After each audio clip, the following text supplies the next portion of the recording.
여러분 반갑습니다. 고2 수험생 여러분과 함께 이 시간 해설 강의를 맡은 전성호 선생입니다. 반갑습니다.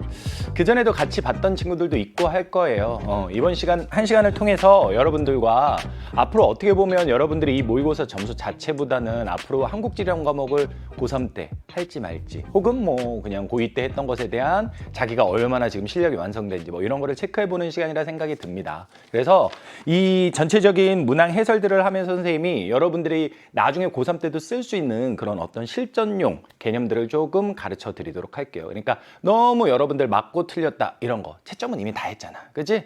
그런 거에 너무 연연하지 마시고 내가 어떤 개념을 놓쳤고 앞으로 나중에 조금 더 한국지를 갖고 갈 거라면 어떤 개념들이 필요할지 그런 큰 그림 속에서 선생님이랑 같이 하셨으면 좋겠어요. 자, 그럼 1번 문제로 들어가 보도록 하겠습니다. 1번 문제는요, 여러분들이 고3에 가서 선택을 한다 할지라도 볼 수 있는 유형의 문제가 되겠습니다. 고지도와 관련한 문제고요. 고지도와 지리서를 배우죠. 고지도는 말 그대로 지도, 그림으로 그려진 거고, 지리서는 글로 써진 지리책이다 라고 생각하시면 돼요. 고지도의 경우는 사진들을 보면서 이런 것들이 누가 어떤 것인지 대략적으로 알아야 되는데 교과서에 소개되는 그 많은 지도들이 모두 다 나오는 건 아닙니다. 걱정 안 하셔도 돼요. 자, 가는요, 혼일강리 역대국도 지도라는 거고요. 나는 대동여 지도라는 겁니다. 글쎄, 둘 다 출제 빈도는 높다라고 보셔야 되는데 고3 때 나중에 가게 되면 이 대동여 지도는 조금 더 많이 심화해서 배우게 될 겁니다. 혼일강리 역대국도 지도는요, 지도의 가운데 커다랗게 누가 있습니까? 중국이 있죠. 그것을 통해서 중화사상이구나 라는 거. 그리고 우리나라를 생각보다 크게 그렸죠. 그죠? 우리나라를 생각보다 크게 그렸습니다. 우리나라를 왜곡 확대했구나. 그리고 우리나라 있고 중국 있고 그런데 이쪽에 뭐 아프리카 있는 것 같고 유럽 있는 것 같은데 전체적으로 구대륙은 있는데 미국은 어디 있어? 호주는 어디 있지? 구대륙만 있고 신대륙은 없는 지도구나. 이런 것들을 볼 수 있단 말이에요. 됐습니까? 그게 혼일강리 역대국도 지도입니다. 반면에 대동여 지도는요, 구체적으로 이 안에 표현된 것들을 보셔야 돼요. 나중에 가시면 이 대동여 지도와 관련해서는 제작상의 특징이 있는데 2가지가 있고요. 그리고 여기에 표현되어 있는 요소들인데 5가지가 있고요. 있을 것 같은데 없는 게 있는데 이 문제에서는 그거를 함정선지로 썼거든요. 2가지가 있어요. 그래서 총 많이 다룰 때는 9개 정도의 내용들을 가지고 선지를 구성시킵니다. 선생님이 말씀으로 드릴게요. 제작상의 특징 2가지. 이거 들어봤을 것 같아. 목판본, 나무로 했다. 그래서 여러 장 찍어낼 수 있다. 그 다음에 분첩, 절첩식. 접어서 갖고 다닐 수 있게 했다. 이게 제작상의 특징이고요. 자, 표현되어 있는 5가지라고 하는 건 하천을 이렇게 보시면 2줄기자로 그린 것도 있고요. 1줄기로 그린 것도 있어요. 이런 것들을 통해서 배가 다닐 수 있는지 없는지 이런 걸 표현을 했습니다. 그리고 여기에 보게 되면 대동여지는 사실 수없이 많은 선들인데 직선에 가깝게 그리면서 눈금을 그려놓은 것들이 있어요. 이게 바로 뭐냐면 색을 이걸로 해줘야 너희들이 좀 더 잘 보일 것 같아. 이게 바로 뭐냐면 도로입니다. 그래서 이 눈금 한 칸이 심리를 나타낸다 그래서 거리까지 파악할 수 있게 해주는 놀라운 특징을 가지고 있고요.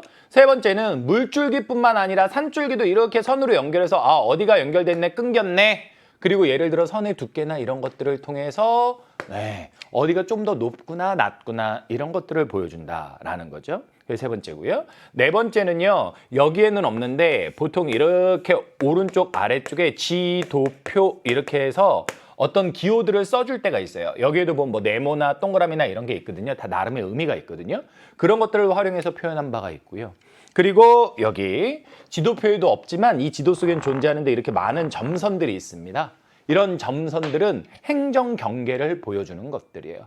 그런 5가지 요소들을 표현하는 게 대동여 지도입니다. 그리고 있을 것 같은데 없는 2가지 중에 여기 선지에 나온 것도 그건데 바로 뭐냐면 아까 제가 산줄기의 굵기나 이런 것들을 통해 높이를 파악할 수 있댔잖아요. 그런 거는 대략적으로 파악이 되는 겁니다. 근데 여기서 뭐라고 하고 있냐? 정확한 해발 고도를 파악할 수 있다. 이런 건 없어요. 정확한 해발 고도는 파악할 수 없습니다. 그게 파악이 안 되는 있을 것 같은데 없는 요소 하나고요. 또 다른 하나는 되게 정밀한 지도인데 정확한 토지 이용. 그러니까 어디가 논이야, 어디가 밭이야 이런 것들은 알 수가 없습니다. 그래서 그런 9가지 특징을 가진 게 대동여지대요. 겁먹지 마 얘들아. 무슨 나 하나인데 9개나 아니죠. 우리가 어디서 나올지 예측이 안 되면 그게 부담이 되는 거죠. 근데 그 안에서 응용이 되면서 나오는 거니까 충분히 그것만 해주시면 한 문제는 그냥 맞고 가신다 생각하시면 될 겁니다. 할만합니다. 자, 기억. 가는 국가지도로 제작된 세계지도다라고 돼 있는데요. 국가주도다라고 나와 있으면 이거는 전기의 특성이 되는 겁니다. 가는 혼일강리 역대국도지도로 중화사상을 담고 있다는 것 자체가 전기의 특성을 보여주는 겁니다. 그래서 기억은 맞고요. 니은은 목판본, 대량 생산. 이거 아까 누구한테 하는 말이라고요? 대동여지도한테 하는 말입니다. 그래서 니은은 틀렸고요. 디귿은 심리마다 점을 찍어서 아까 말씀드렸네요. 심리마다 점을 찍어서 거리를 표현했다. 맞고요. 리을은 멋있는 함정선지라고요. 멋있는 함정선지. 바로 뭡니까? 대략적인 높이는 비교 가능하다. 하지만 정확한 높이는 비교 가능하다, 불가능하다? 불가능하다라는 겁니다. 아시겠죠? 그렇게 봐주시면 되겠습니다. 정답은 그래서 2번 이렇게 되겠네요. 1번부터 좋은 문제였습니다. 자, 2번 문제. 2번 문제도 짱짱합니다. 2번 문제도. 참고로 말씀드릴게요. 옛날 문제들은요. 지도를 통해 가지고 지형도라고 해서 토지 이용 기호나 이런 것들이 들어있는 지도들을 통해서 문제를 출제를 했어요. 그런데 최근 문제, 고3들이 보는 문제에서도요. 이렇게 위성 사진을 보고서 사실 이거는 여러분들이 포털 사이트 조금만 들어가면 지도, 그래서 뭐 스카이뷰, 항공뷰 이런 걸로 보면 볼 수 있는 지도거든요. 그런 것들을 통해서 여러분들이 조금 더 어떤 주변의 것들을 파악할 수 있는 능력, 이런 걸 측정하기 위해서 이런 위성사진이나 항공사진 이런 것들을 통한 출제를 많이 하고 있습니다. 때로는 이렇게 될 때 이것만 가지고도 여기에서 좁혀줬으니까 알아야 되기도 하지만 나중에 조금 더 이제 고3용 공부가 될 때는 여기에 찍혀있는 지역을 통해서 추론하는 것도 연습을 하셔야 돼요. 그럼 선생님 여기서는 뭐 어떻게 알아요? 나중에 가면 구체적으로 여기가 어딘지 여러분들이 조금 더 수능 공부를 하면 아시겠지만 서쪽이잖아. 서쪽이면 평야 지역. 평야 지역에서 이야기를 하고 있다라는 거. 그래서 여기서도 보니까 하천과 주변의 평야에 대해서 이야기를 하고 있다라는 거 파악하시면 된다는 거죠. 자, 주어진 것 중에 A는 하천 그냥 가운데를 빵 찍어놨죠? 자유공유하천 되겠습니다. A는 자유공유하천이고요. 그리고 B는 솥불처럼 생겼네요. 우가코 되겠습니다. C하고 D는요. 이렇게 위성사진으로 주면 정확한 토지 이용이 파악은 안 돼요. 따라서 하천이 여기 있기 때문에 하천과의 떨어진 거리를 봐주는 게 좋은데 D가 가깝고 C가 멀죠? 네, C가 바로 배우습지, 그 다음에 D가 자연재방 이렇게 되겠습니다. 됐습니까? 자, 이렇게 된 상태에서 이제 선지를 보면 기억. 침식을 얘기하는데 하천에서 하방이 있고 측방이 있대요. 이렇게 생각하면 됩니다. 하천이 있습니다. 옆에서 잘라봤어요. 하천이 흘러요. 그랬을 때 강 바닥을 깎는 게 있고요. 강 옆쪽을 깎는 게 있어요. 강 옆쪽을 깎는 거를 옆에 방향을 깎았다 측방. 그 다음 강 아래를 깎는 걸 아래 방향을 깎았다 하방. 이렇게 말을 하는데 하천이 평야 지역으로 오면 옆으로 갑니다. 그걸 측방이라고 해요. 근데 산 쪽으로 가게 되면 굴러가면서 그 물이 흘러가면서 강바닥에 있는 자갈을 굴려요. 그럼 어떻게 돼? 강바닥으로 자갈을 갖다 받는 거야 계속. 그러니까 어떻게 돼? 강바닥이 깎여. 그런 걸 하방 침식이라고 해. 하류에서 활발한 거, 그 다음에 상류에서 활발한 거, 이렇게 상대적으로 좀 나눠 생각해 볼 수 있습니다. 따라서 A는 평야 지역이기도 하고 자유공유니까 자유공유는 하류 쪽이고 하방보다는 측방이 우세하다. 기억선지, 맞는 선지가 되는 겁니다. 됐습니까? 그리고 니은은요. 이런 측방 침식을 활발하게 하게 되면 어떻게 되냐면 물의 물길이 유로가 막 바뀝니다. 이 유로가 바뀌는 과정에서 만들어진 친구가 우가코예요. 저도 그 시대를 살아보진 않았지만 물이 아마도 이런 식으로 흘렀다가 지금은 이렇게 가게 됐다라는 겁니다. 됐습니까? 그래서 니은은 바로 여기에 보게 되면 우가코에 대해서 찍어놓고 물었으니까 맞는 선지가 되고요. 디귿 같은 경우는 C의 농경지는 배수가 양호하여 주로 밭으로 이용된다라고 되어 있는데 선생님이 그림 하나만 그리자면 하천이 이렇게 있을 때 하천이 여기예요. 하천 옆에 자리는 지금 여기가 D고 여기가 C라고 보면 되는데 잘라보면 이런 모습을 보여요. 여기를 뭐라고 부르냐면 D를 자연재방이다라고 부르고 그 다음에 C를 뭐라고 부르냐면 뒤쪽에 습지다. 그래서 배후 습지다 이렇게 부릅니다. 여기까지 됐습니까? 그랬을 때 친구들아 이렇게 부동호 방향을 해줄게. 이게 뭐냐면 고도도 자연재방이 높고 그 다음에 투수성, 물 빠짐도 자연재방이 높고 그리고 입자 크기도 자연제방이 크고 이렇게 문제에서 주로 묻는 모든 것들이 자연제방과 배우습지에 비교해서는 자연제방이 높고 양호하고 크고 크다라는 겁니다. 됐습니까? 네, 그렇게 되는 거예요. 따라서 디귿은 배우습지니까 배수가 양호한 게 아니라 불량하다라고 했어야 되고 밭이 아니라 논으로 이용한다 이랬어야 됩니다. 여기는 물이 안 빠지니까 물이 고여있으니까 논농사가 잘 되는 거고 이쪽은 밭농사가 잘 되고 이렇게 되거든요. 됐습니까? 그래서 디귿은 틀렸고요.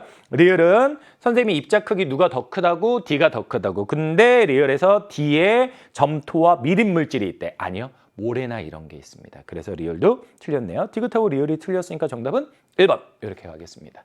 좋은 문제입니다. 최근 트렌디한 문제기도 하고요. 아시겠죠? 2번 문제 꼭 체크해 주시고요. 1번, 2번은 꼭 자기 걸로 만드세요. 3번은 비교적 간단하게 볼 수 있는 건데요. 위에 있는 내용들을 통해서 독도라는 걸 충분히 확인하실 수 있어야 합니다. 독도는 우리나라 사극 동서남북 끝에 있는 것 중에 가장 끝에 동쪽 끝에 있는 극동이 되겠습니다. 극동. 동쪽 끝에 있다라는 겁니다. 이거는 나중에 가면 필요에 따라서 기억을 하시면 되는데 약 131도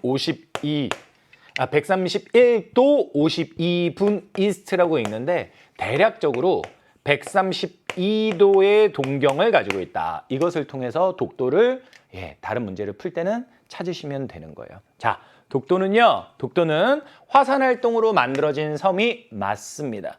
울릉도, 독도 근처에 있거든요. 제주도, 마라도 근처에 있거든요. 이런 친구들은 모두 화산작용으로 만들어진 겁니다. 그래서 1번은 맞는 이야기고요. 가장 동쪽이다 말씀드렸죠? 맞고요. 자, 여기서 조금 어려울 수도 있는데 독도는 섬이잖아요. 섬들은 대부분 바다의 기준을 잡을 때 무슨 기준선을 잡냐면 하늘에서 내려다보고 제일 끝에 있는 것들을 직선으로 연결한 직선기선을 적용합니다. 그런데 울릉도나 독도나 혹은 제주도나 마라도는 섬임에도 불구하고 직선기선이 아니라 통상기선을 적용합니다. 그래서 이거는 매력적인 내용이고 매력적인 오답으로 쓰이는 거니까 잘 피하셔야 돼요. 오케이? 통상기선을 적용하는 거 맞습니다. 직선기선 아닙니다. 여기다 직선기선으로 적용한다. 이러면 잘못되는 거예요. 조심해서 보시고요. 그다음에 4번 선지는 종합해양과학기지다라고 되어 있는데 이것은 누구에 대한 설명이냐면 저기 남쪽 끝에 있는 마라도보다 더 남쪽 끝에 있는 이어도에 대한 설명이 되겠습니다. 참고로 이어도는요. 물속에 있는 수 중에 암초예요.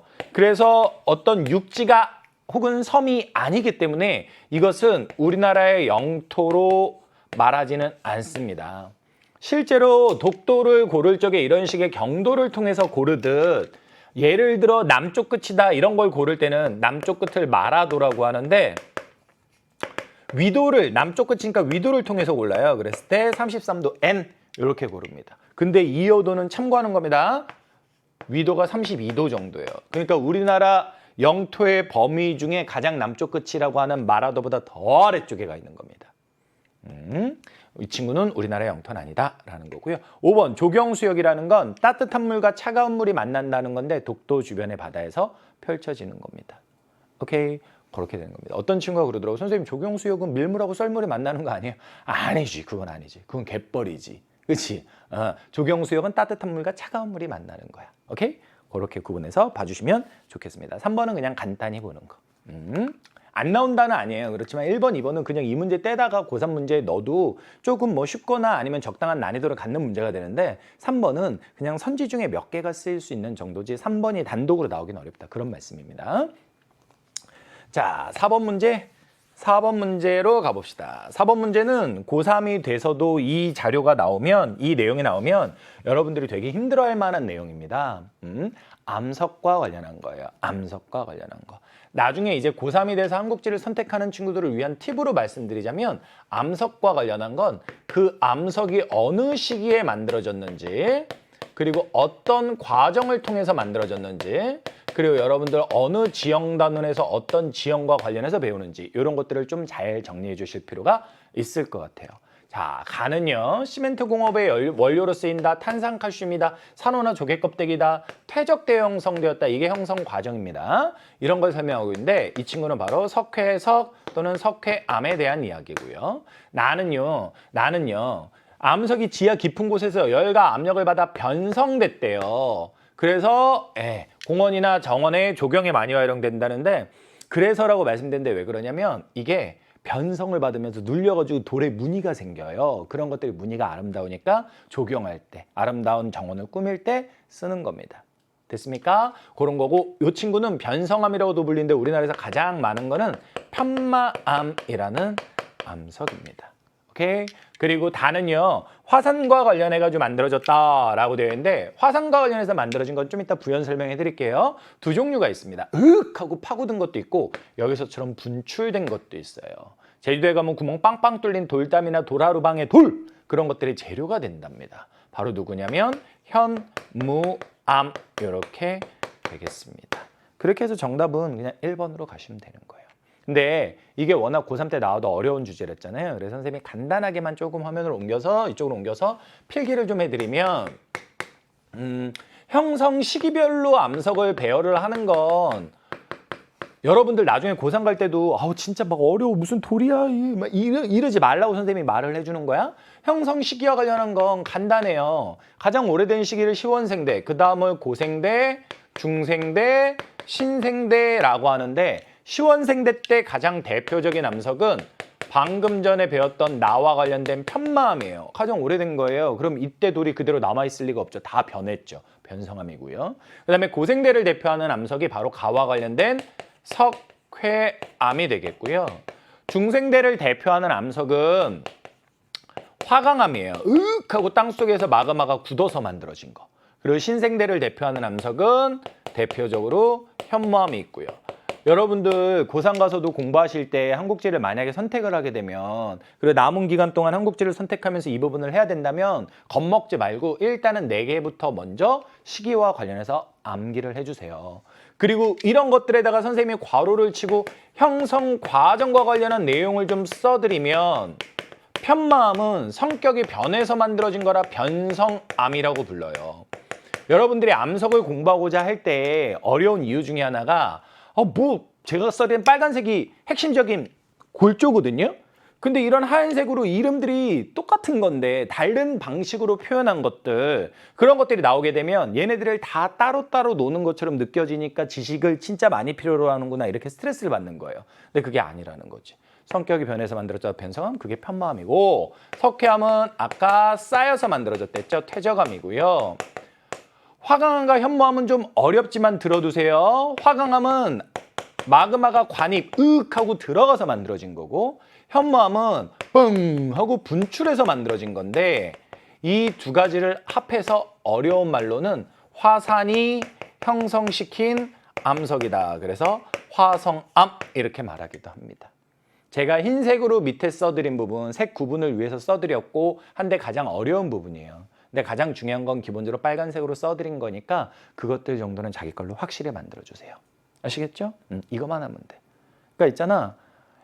학습량이 많은 거는 물론 좋은 건 아니에요. 한국지리가 학습량이 많은 과목인 건 맞아요. 그런데 어디서 나오는지가 명확하면 그거를 집중적으로 해주면 되기 때문에 암담한 과목은 아니라는 거죠. 그리고 해결책이 없는 과목도 아니라는 거죠. 이런 것들을 하나하나 따박따박 쌓아주면 누가 일상에서 이런 말 씁니까?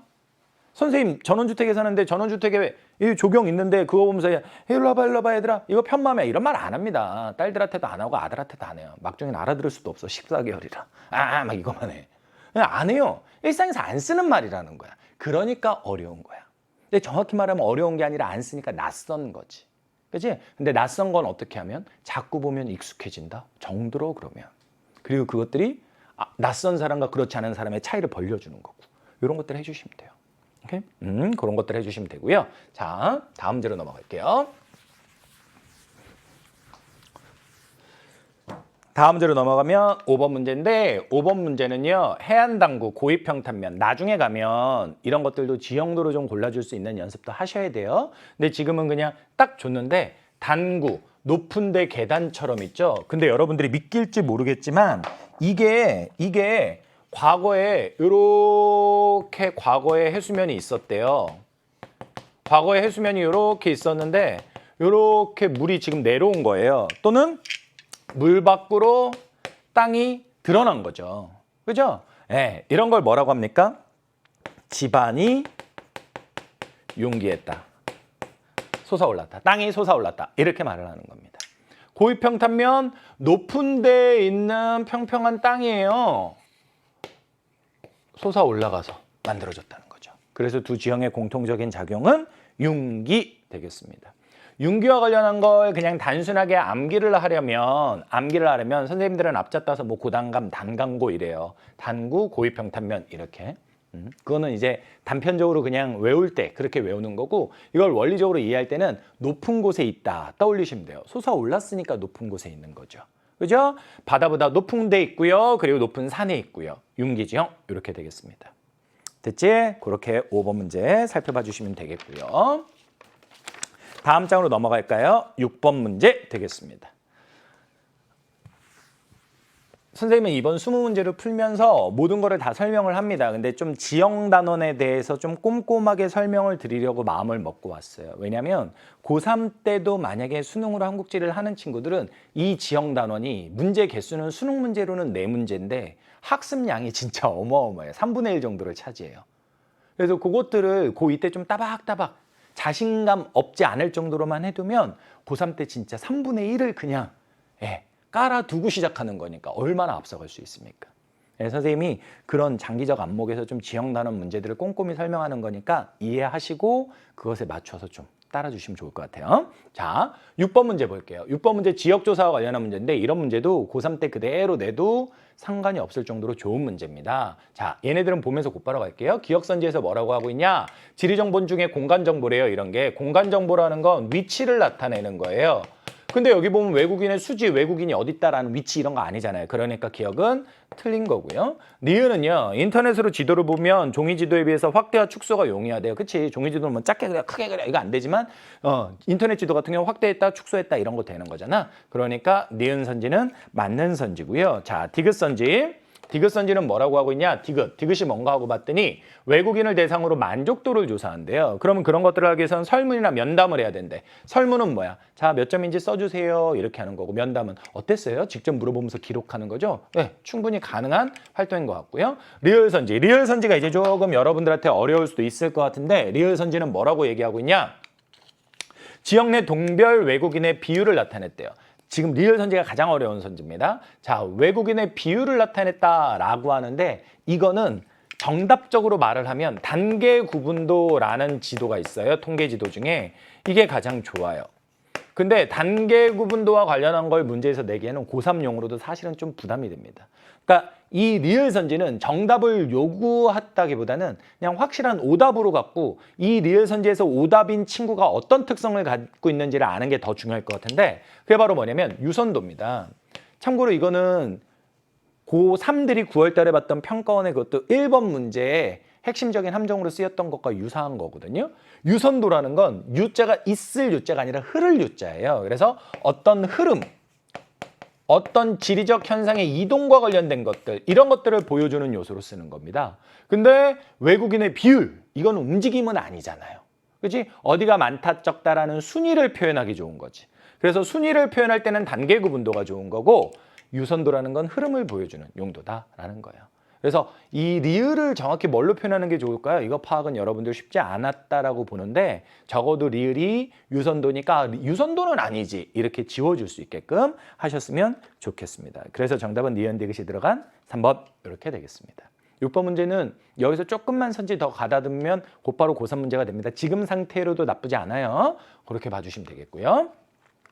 자, 7번 문제는 기후와 관련한 문제인데 기후와 관련한 거는 앞에서 했던 지형 단원에 비하면 앞에서 주로 많이 설명했던 지형 단원에 비하면 학습량은 진짜 적어요. 근데 학생들이 느끼기에 문제는 어렵죠. 선생님 뭐예요? 학습량은 적은데 그 적은 원리나 이런 것들을 가지고 이러한 다양한 자료들을 분석해 내야 되기 때문에 자료에 대한 분석에 조금 어려움을 겪는 친구들은 기후를 나중에 어려워하는 경우도 있다는 거예요. 자, 그랬을 때 하늘에서 뚝 떨어지고 새로운 자료 너희가 한번 분석해봐 이렇게 내지 않아요. 어떻게 냅니까? 어떤 지금까지 나왔던 문제들의 유형을 여러분들이 분석을 하게 되면 나름의 정해져 있는 원칙들이 있어요. 그런 문제 접근법이 있다고요. 그 솔루션에 맞춰서 가주시면 돼요. 자, 이 문제 지금 풍향에 대한 건데 풍향에 대한 건 제가 두 가지 원칙을 가르쳐 드릴게요. 첫 번째, 물론 이 표도 볼 줄 알아야 됩니다. 근데 이 표는 잠깐 이따 설명을 드리고요. 첫 번째, 풍향과 관련한 문제는 겨울을 찾아야 됩니다. 겨울을 찾아야 돼요. 왜냐면 겨울이 바람도 세고 풍속도 세고 풍향도 일정한 편이기 때문에 바람의 방향도 일정한 편이기 때문에 겨울을 찾는 게 좋습니다. 두 번째는요. 두 번째는 바람이라는 건 오다 보면 어딘가에 부딪히면 틀어지기도 하고 휘어지기도 하고 막 이렇게 돼요. 그래서 이 겨울철 바람을 찾기 위해서는 겨울철 바람을 가장 확실하게 받을 수 있는 것. 그 앞에 장애물이 없는 곳에 가서 측정을 하는 게 좋아요. 그 지점의 값을 보는 게 좋습니다. 그래서 얘는 서쪽 지역, 뭐 정확히는 서해안 쪽이 가장 좋긴 좋겠죠.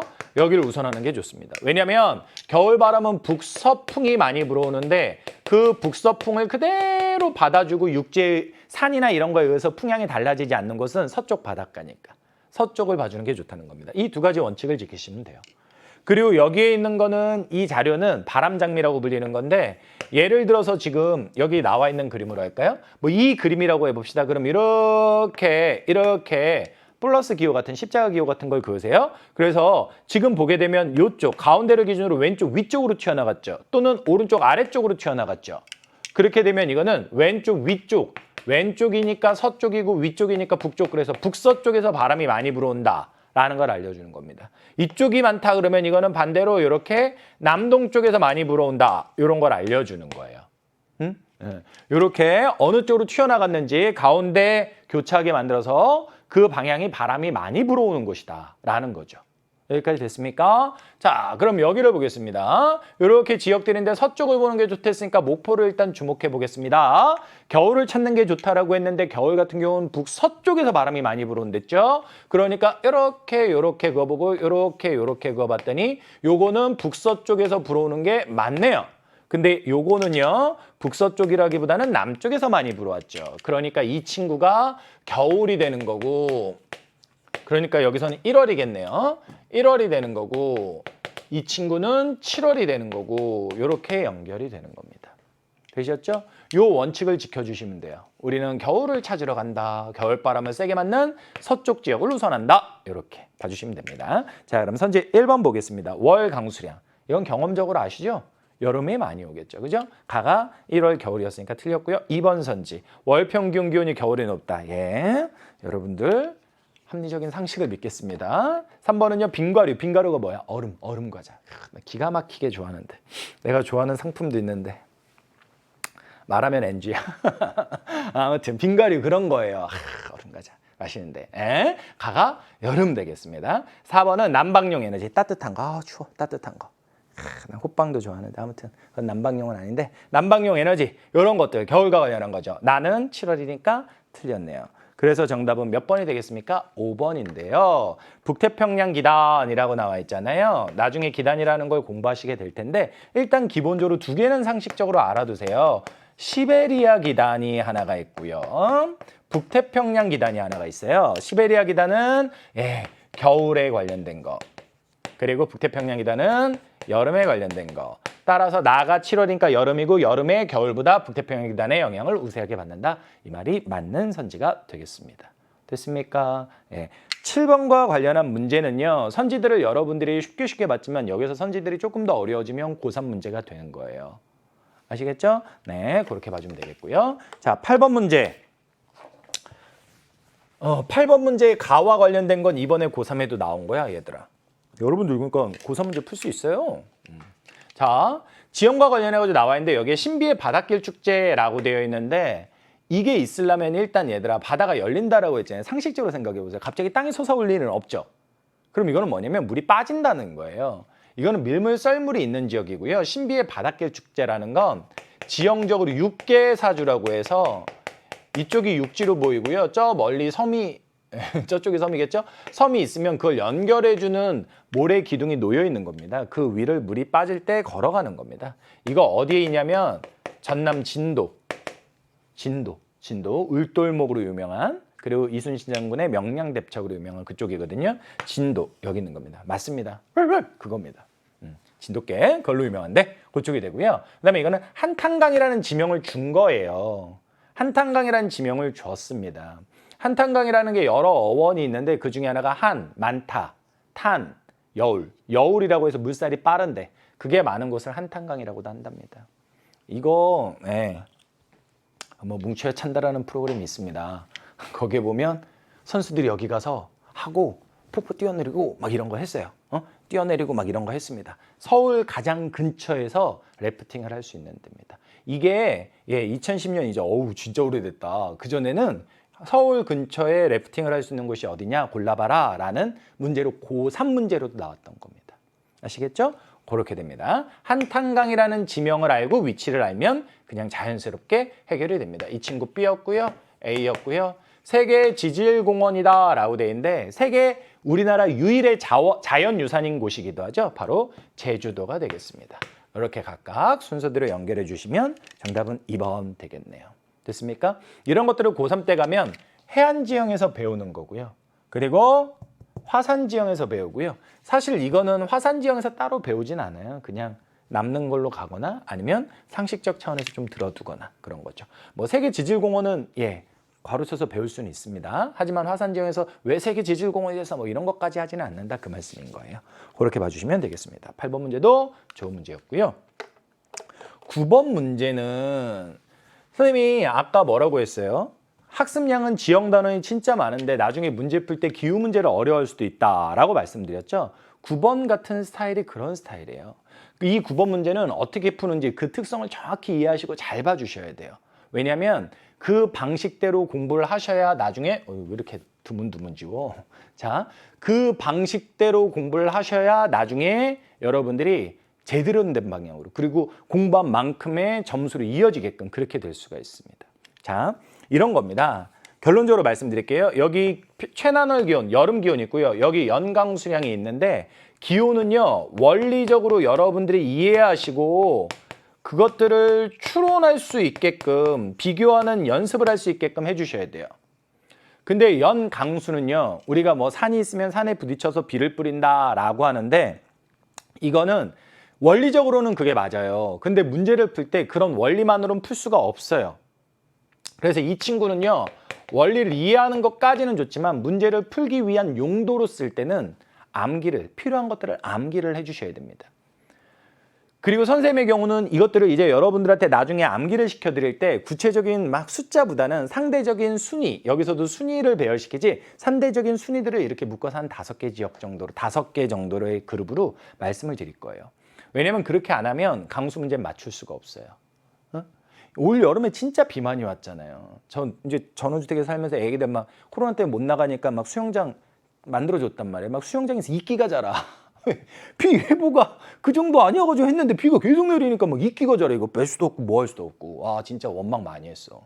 또 일기예보 특히 뭘 맞추기 어렵냐? 강수를 맞추기 어려워. 왜 강수가 맞추기 어렵냐? 그거는 있잖아요. 우리나라가 워낙 지형적으로 복잡한 나라인데다가 하늘의 상태도 그렇게 안정적이지가 않고 그때그때 순간순간 계속 달라져요.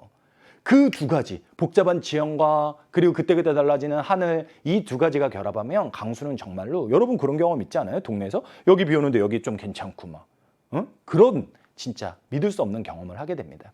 강수는 그러한 여러분들이 경험할 수 있는 것들이 문제에서도 그런 약간 변덕스러움으로 나타나기 때문에 강수는 이해해서 원리를 적용해서 풀려고 하는 건 안 통합니다. 필요한 것들을 외워서 푸는 거예요.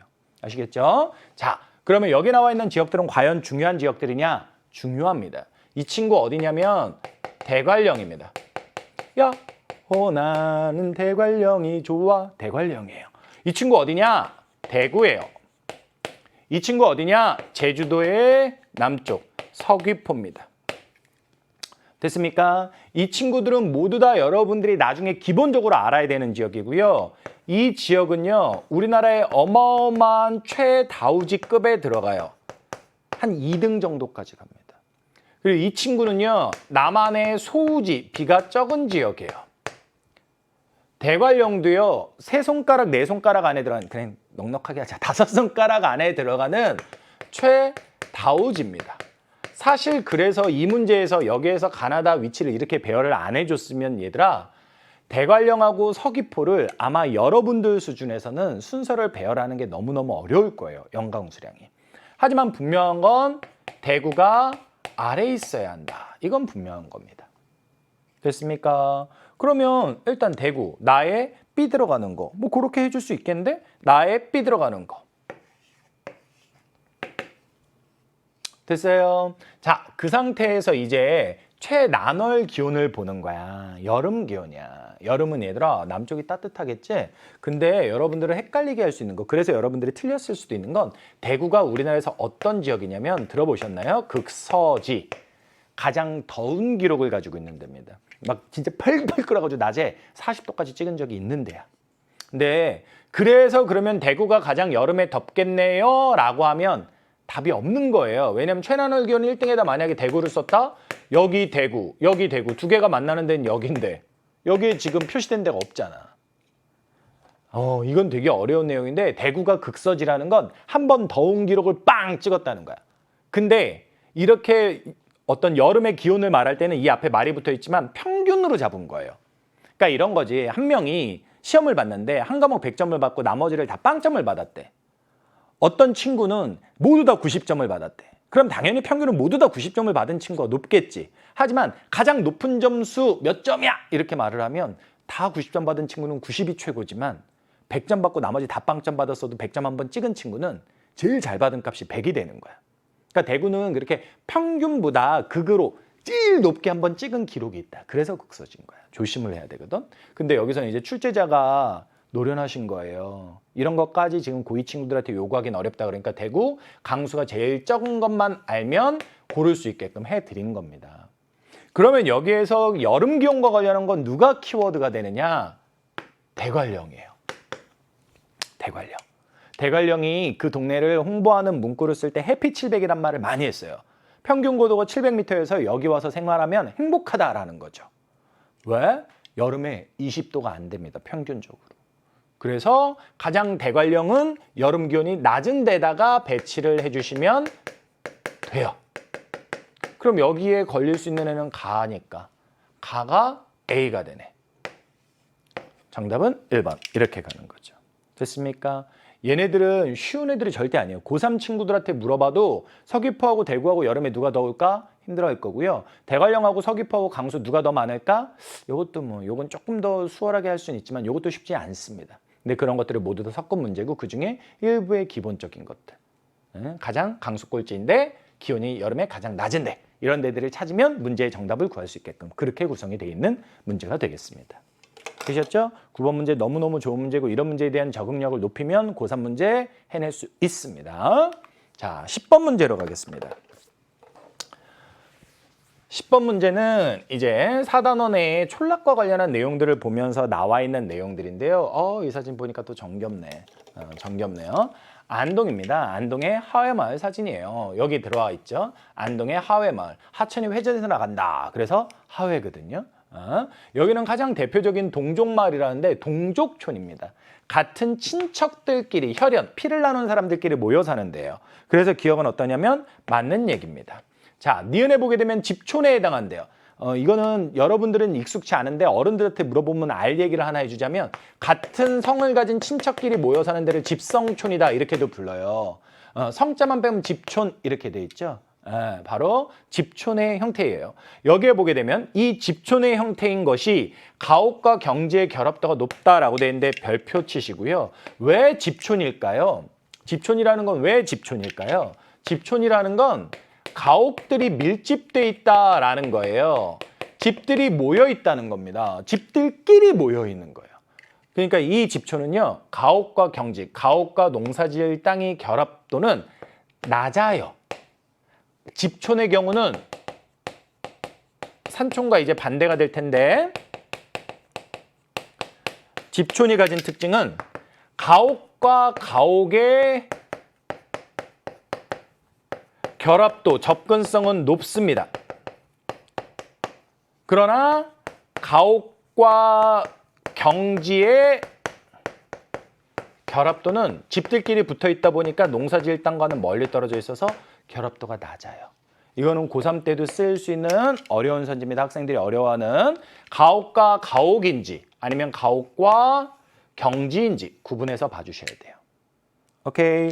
그래서 니은 선지는 틀렸고요. 디귿 선지는 충분히 그럴 수 있죠. 전통 공연이니까. 그다음에 리을 선지는요. 이런 데 체험 활동하게 되면 돈을 내잖아요. 그러니까 소득원이 다양화되죠. 이런 걸 어려운 말로 겸업 농가라고 하고요. 이런 소득을 농업 이외 소득이다 그래서 농외 소득 이렇게 말을 합니다. 이런 것들을 참고로 들어두시면 좋겠습니다. 그래서 이 문제는 선지를 좀 여러 개를 고르게 돼 있었는데 기억은 맞고 니은은 틀렸고 디귿과 리을은 맞아서 기억, 디귿, 리을 4번 이렇게 가겠습니다. 됐습니까? 그렇게 살펴봤고요. 다음 문제 11번 문제로 갈게요. 11번 문제는 고2 때는 요 정도 수준이지만 고3 때는 지역들을 좀 더 돌아가면서 좀 더 여러 개의 지역을 찍어요. 근데 고2 때 이 기본 문제를 잘 해놓으셔야 되는데 서울이 한강이 W자 비슷하게 흐르는데 이 W의 가운데 왼쪽 위에 있는 A라는 동네가 가운데 있다. 그래서 중구예요. 제가 중구예요 이 말을 하면 서울 친구뿐만 아니라 부산 친구, 대구 친구 놀라는 친구들 많을걸? 헉? 대전 친구들도 우리 동네도 중구 있는데? 나 중구 사는데? 서울에 중구가 있어요? 네. 서로들 말해보세요. 다 놀랄 거예요. 모두 웬만한 특별시나 광역시에는 중구가 다 있습니다. 가운데 중자예요. 여기들이 뭐냐? 도시의 가운데다. 도심을 의미하는 거예요. A는 도심입니다. 근데 이 B는 끝에 있죠. 노원구 쪽인데 이 끝에 있는 친구들은 외곽지역 혹은 주변지역 이렇게 말을 합니다. 자, 그랬을 때 핵심은 누구냐면 도심인데 제가 도심의 특성을 설명을 해드릴게요. 도심은요, 가운데 있잖아요. 교통이 가장 편리한데요. 교통이 편리하면 모두가 그 자리에서 장사를 하고 싶고 살고 싶고 그래요. 그래서 여기는 땅값이 엄청나게 비싸답니다. 그러면 이렇게 땅값이 비싼 상태에서 여기를 굳이 그 비싼 땅에서 사람이 집 짓고 살 이유가 없어요. 적당히 비싸게 그 돈 받고 팔고 그 사람들은 나갑니다. 대신 그 땅은 높은 빌딩이 세워지겠죠. 그죠? 네, 그렇게 되는 거예요. 이걸 어려운 말로 사는 사람들이 빠져나가서 텅 비게 된다. 인구 공동화라고 해. 어려운 말로 사는 사람, 상주 인구라고 하는데 상주 인구가 감소했다는 거죠. 대신 그 자리에 일자리가 들어왔고 높은 건물이 들어오면서 회사들이 들어오는 거야. 그러니까 낮에는 사람이 많죠. 낮에는 사람이 많아요. 일자리가 많으니까. 근데 밤만 되면 사람들이 나 집에 간다 안녕 그리고 나가버리니까 밤에는 인구가 적어요. 야간 인구를 다른 말로 상주 인구라고 하는 거거든요. 이렇게 되는 게 바로 도심의 특징입니다. 그러니까 이 문제에서는 A 지역과 비교한 B 지역의 특징이니까 도심의 이런 특징과 반대되는 특징을 골라주면 되는 거야. 그럼 어떻게 될까? 땅값이 상대적으로 저렴하고 인구가 공동화를 받는 게 아니라 공동화를 받아서 나온 인구가 아니니까 공동화로 인해서 나온 사람들이 모이게 되니까 상주 인구가 늘어날 것이고, 그지? 그런 특성을 가질 거라는 거죠. 그럼 초등학교 같은 경우는 당연히 늘어나야죠. 사람이 많은데. 인구 공동화 현상이 뚜렷한 건 도심이고요. 상업시설, 가게나 이런 것들의 임대료, 땅값에 대한 지불하는 거, 어떤 내가 사무실을 썼다 그랬을 때 내는 거, 월세 같은 거, 그런 것들은 당연히 상대적으로 낮겠죠. 그렇죠? 그래서 정답은 그냥 외곽 지역의 특징은 초등학교 학급수가 많다. 사람들이 늘어났으니까 이게 많아지는 겁니다. 1번 끝나는 거고 2번, 3번은 모두 도심의 특징이고요. 4번, 오 어려운데? 생산자 서비스업이라는 게 있는데 그게 바로 뭐냐면 선생님 이거 촬영하기 전에 잠깐 배고파서 밑에 편의점 갔다 왔거든. 편의점 같은 데는 선생님이 그냥 이용하는 데잖아. 이런 거는 뭐라고 하냐면 소비자 서비스업 이렇게 말을 해.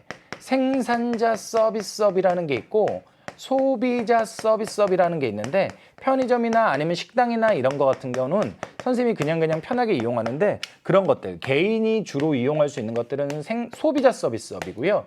기업을 상대로 하는 것들 광고 찍고 이런 거 있죠? 이런 것들은 뭐에 들어가냐면 생산자 서비스업에 들어갑니다. 오케이? 그러면 얘네들은 기업을 상대로 하잖아요. 그러니까 기업이 많은 데로 가야 되고 기업은 땅값이 비싸더라도 교통이 편리한 데로 가죠. 그래야 다양한 데서 사람들을 만날 수가 있으니까. 그러니까 이것도 도심이 많은 거고요. 그리고 도심은 일자리가 많으니까 유입 인구가 많겠죠. 일하러 들어오는 사람이 많다고요. 그렇게 되는 겁니다. 되셨죠? 네. 이 문제의 선지들 중심으로 잘 보세요. 선지들 중심으로. 알겠지? 좋은 문제입니다. 정답은 1번이었고요. 자, 12번 문제는요. 네, 여기 보게 되면 자연재해와 관련한 이야기인데 세 가지 자연재해를 줬어요. 그리고 월별로 제시를 해줬습니다. 대설은 눈 오는 거예요. 눈 오는 거면 겨울에 집중돼야 되는데 가하고 나는 여름에 중심이 됐거나 아니면 전체적으로 퍼져 있죠. 그러니까 여기 대설은 없어 보입니다. 폭염은 무더위예요. 황사는 올해는 코로나의 역설이라고 해서 뭐 황사 미세먼지 문제가 그닥 심각하지가 않았어요. 그런데 황사는 보통 봄철의 불청객 이렇게 많이 말을 하죠. 그래서 3, 4월 달에 이때 집중되는 게 황사인데 사실 1년 연중 발생하긴 합니다.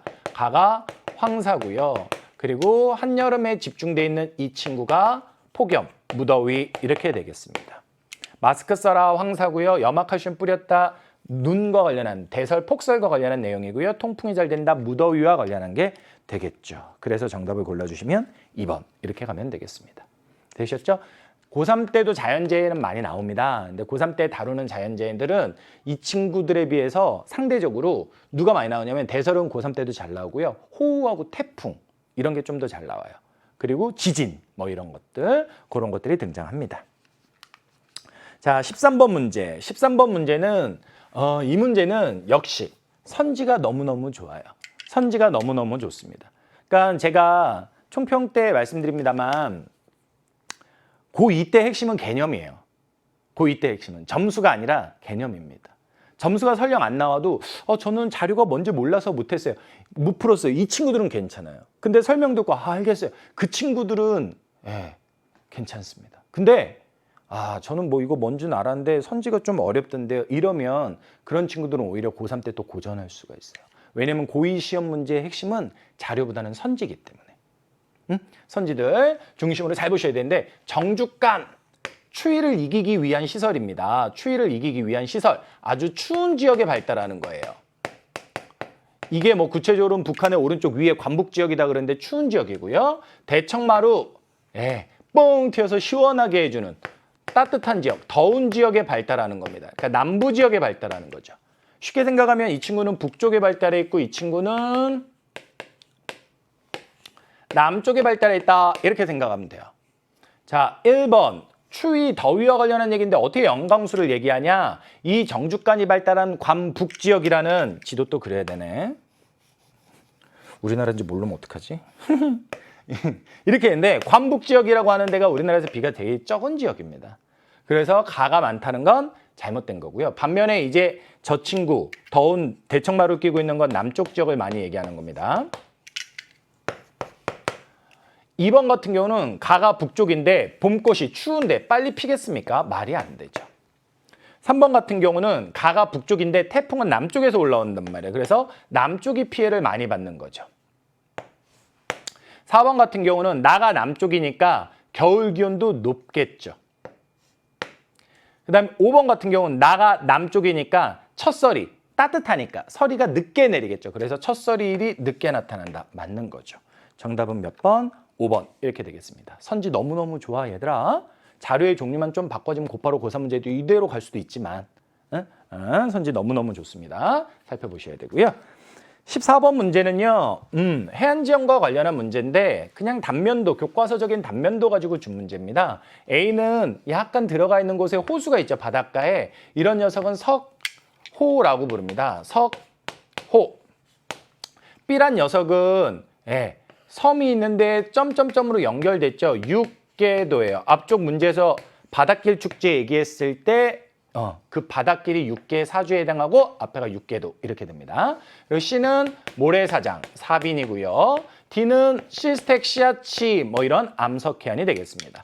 석호는요. 뒤쪽에 하천이 연결되어 있기 때문에 시간이 지나면 무조건 축소돼요.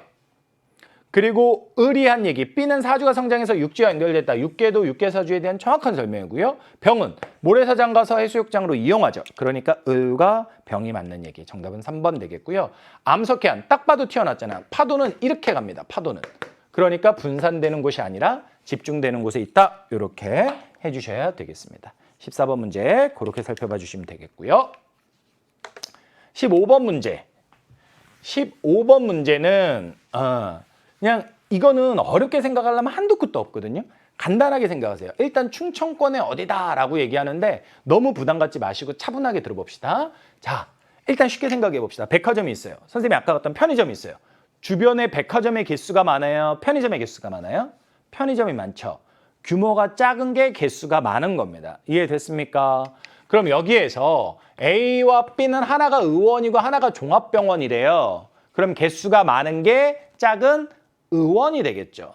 따라서 여기에 보게 되면 A하고 B 중에 B가 양쪽 지역에서 모두 다 개수가 많으니까 B가 의원이고 A가 종합병원이 되는 겁니다. 여기까지 이해됐어요? 자, 그럼 하나만 물어볼게, 얘들아. 하나만 물어볼게. 서울에 병원이 많을까? 아니면 선생님이 사는 경기도 이천에 병원이 많을까? 당연히 서울에 많겠지. 병원이 많대.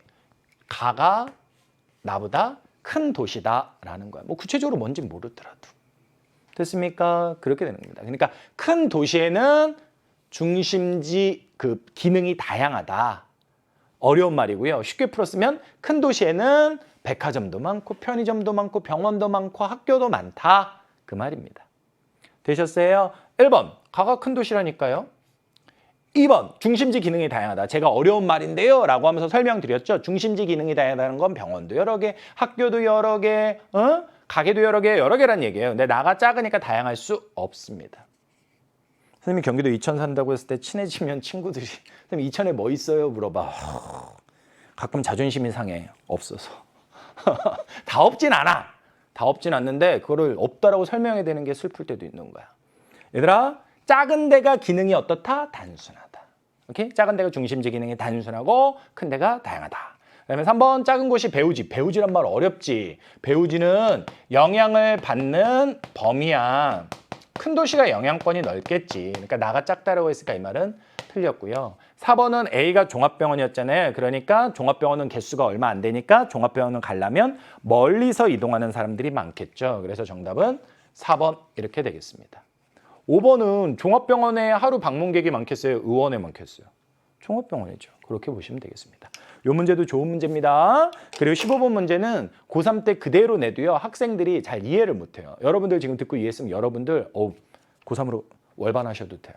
이거 어려운 얘기입니다. 오케이? 잘 봐주시면 되겠어요. 자, 다음 문제 16번 문제. 16번 문제는 그냥 간단해요. 어떤 지역이 오래돼가지고 그거를 좀 바꾸고 싶어요. 재개발을 하고 싶어요. 그랬을 때 재개발은 두 가지 방식으로 크게는 분류를 하고 구체적으로 얘기하면 3개까지도 얘기했는데 2가지로 얘기하는 걸로 합시다. 철거와 철거하지 않는, 그러니까 부숴서 없애서 다시 만드는 것과 그렇지 않은 것 2가지로 나뉜다는 거야. 말로만 할게. 비철괴는 수복이라는 것도 있고 보존이라는 것도 있어. 그런데 이제 핵심은 철거냐 아니냐가 핵심인 거예요. 여기 보게 되면 철거 안 되잖아. 철거죠 이거. 나는요. 유지하면서 안 되잖아요. 비철거죠. 이게 보존이 됐건 아니면 뭐 수복이 됐건 간에. 그러면 여기에서 가와 나의 상대적 특징을 고르시오라고 되어 있는데 가가 철거잖아요. 이 친구가 이제 비철거, 철거하지 않는 거고요. 그러면 자, 선생님이 가가 높은 건 여기다 나와 있는 항목 중에 가가 높은 건 가, 나가 높은 건 나라고 할게요. 투입자본. 부수고 다시 지으려면 돈이 많이 들겠죠. 원 거주민의 이주율, 즉 원래 살던 사람이 얼마나 떠나야 되냐라는 거예요. 당연히 철거하게 되면 많이 떠나겠죠. 가가 높겠죠.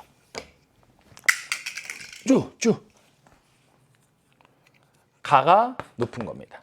투입자본의 규모 했고요. 기존 건물의 활용도 비철거할 때 건물은 활용이 많이 되겠죠. 그죠? 네, 그렇게 반복적으로 나오는 겁니다. 그래서 여기에 들어가야 될 거는 정답이 몇 번으로 가냐면 2번 이렇게 가주면 되겠죠. 가가 높은 거 하나, 나가 높은 거 하나 골라야 되니까 이거 가가 높고 이거 나가 높고. 그래서 정답은 2번 이렇게 봐주시면 되겠습니다. 되셨죠? 네, 요거는 절대 어려운 내용이 아니고요. 대신 말 하나만 바꾸면 내용을 달리 만들 수 있는 게 있는데 그게 바로 뭐냐면 원 거주민의 이주율이라고 됐잖아. 이주란 말은 어려운 말이고요. 여기서 이제 반대 개념으로 뭐라고 쓰기도 하냐면 재정착률 이렇게 말하게 돼요. 그러니까 원래 살았던 사람이 다시 돌아올 확률이 얼마나 될까라고 하면 철거해서 하면 아파트 가격이나 이런 게 비싸지니까 다시 돌아오기가 어렵습니다. 그렇게 되는 겁니다. 그런 것들 살펴보시면 되겠고 17번은 약간 국어 문제 같은 느낌이죠. 그냥 보시면 되는 건데 여기 보게 되면 농산물 직거래한대요. 그럼 복잡한 유통이 단순해지기 때문에 좋다. 뭐 그런 말을 하는 겁니다. 돼 있는 거고요. 그다음에 뭐 틀리지 않는 얘기고요. 2번 같은 경우 친환경 농산물이다. 그러면 안전하겠네. 농약 같은 거 안 썼겠네 하면서 사람들이 먹는다는 거죠. 그다음에 3번 같은 경우 지리적 표시다. 되는데 지리적으로 말 그대로 표시한 거야. 그랬을 때 뭐 보성, 녹차나 순창, 고추장 이런 거 얘기할 수 있대. 모두 다 들어본 것들이지 맞는 얘기고요. 그다음에 4번에 보게 되면 여기에 보게 되면 쌀을 얘기하는데 쌀이 소비량이 증가하고 있대요. 우리 집 아이들은 많이 먹는데 우리 집만 유독 많이 먹는 거고요. 전체적으로 사람들이 밥 먹는 양은 줄어들고 있죠. 감소하고 있습니다. 대신 채소나 과일 이런 것들에 대한 소비량이 늘어나고 있죠. 정답은 그래서 4번 되겠습니다. 스마트팜 뭐 이런 거는 그냥 봐주시면 되는 거고요. 됐습니까? 어렵지 않게 이렇게 해결할 수 있겠습니다. 자, 18번은요. 18번은 뭐 아니면 도예요. 그러니까 여러분들이 외우면 맞고 아니면 틀려요. 근데 출제 빈도가 고3 기준으로는 높진 않고 고2 때는 진짜 많이 나오거든요. 우리나라가 1차부터 4차까지 국토종합개발계획이 있었어. 그것들의 순서를 외우면 그냥 맞는 겁니다. 자, 여기에 보게 되면 가장 이 문제에서 쉽게 풀 수 있는 건 1972년이다라는 시기예요. 시기. 1972년부터 10년 단위로 갔거든, 3차까지. 그리고 2000년부터 2020년까지 4차는 20년으로 갔고요. 이 친구가 1차 국토종합개발계획이고요. 이 친구는 2000년부터라고 써있네요. 4차 국토종합개발계획이 되겠습니다. 자, 기억. 거점 1차 국토종합개발계획에 대해서 얘기하는데 이때 우리나라는 못 살았어요. 못 살았기 때문에 하나의 거점 중심을 잡아두고 여기다 집중 투자를 합니다. 오케이? 그럼 생각해 보세요. 거점을 집중적으로 잡아가지고 투자를 하면 거기는 좋지만 나머지는 힘들다고요. 그지? 그러면 어떻게 되느냐? 지역 격차가 생길 수밖에 없거든요. 지역 격차라는 게 커질 수밖에 없어요. 그러면 여기서 이 계획을 추진하려고 할 때 어느 누군가 자기가 거점하고 싶지 자기가 거점 안 하겠다고 하겠습니까? 나 발전하고 싶지. 그러니까 국가는 있잖아요. 이걸 추진할 때 야, 이렇게 하자라고 명령을 내려보내야 됩니다. 그래서 1차는 상향식이 아니라 하향식이다 이렇게 표현해요. 가장 어려운 선지입니다. 이 선지가. 틀렸지만 어려운 선지고요. 성장 거점 그거는 1차 때라고요. 2개 틀렸으니까 나머지가 맞죠. 거점 왜 그렇게 하냐? 가진 게 없으니까 효율성을 추구하기 위해서.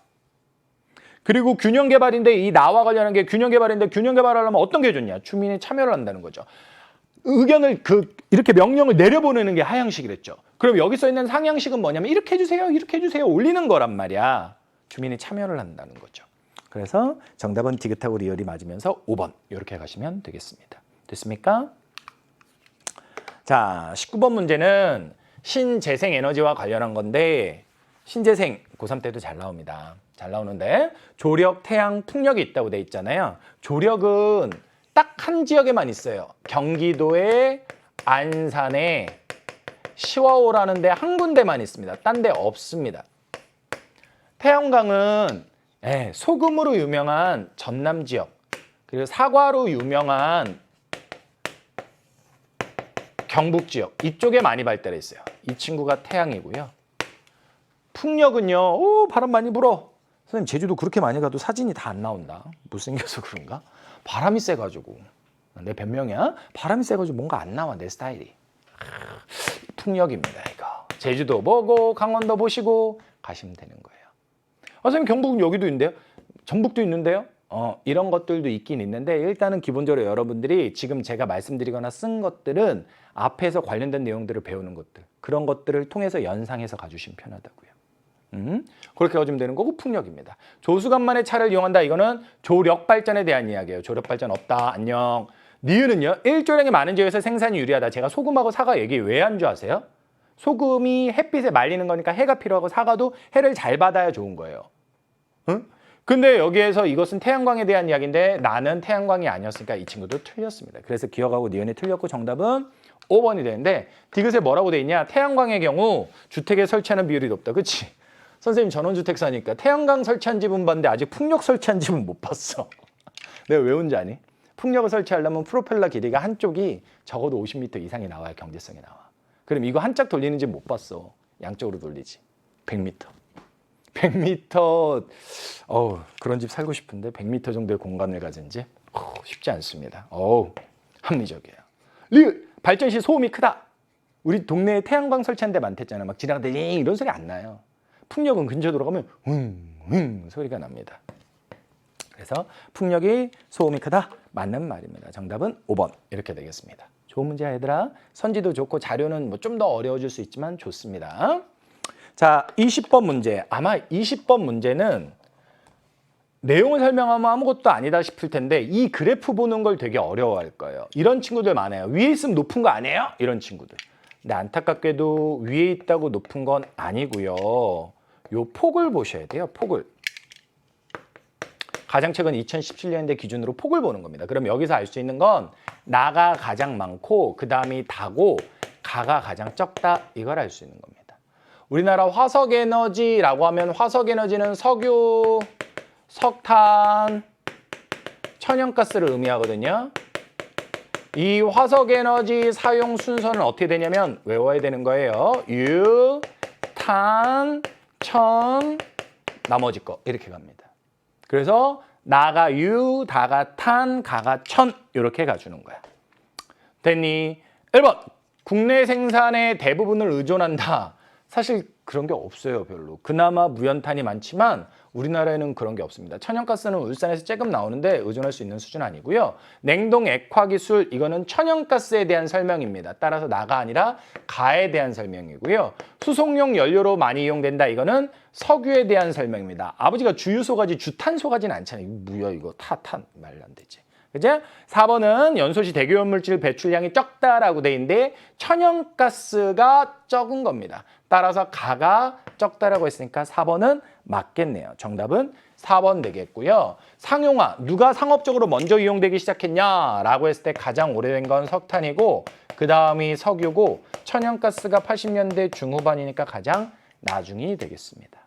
되셨습니까? 네, 이렇게 해서 선생님이 20번까지 쭉 살펴봤습니다. 전체적으로 어디? 자연지리 파트, 그중에서도 지형 파트. 왜? 학습량의 수능 공부할 때 3분의 1이니까 그것만 잘 해주셔도 한결 수월할 겁니다. 여러분 너무 수고하셨고요. 고3 때 부디 한국지를 선택하셔서 본관계에서 만났으면 좋겠습니다. 감사합니다.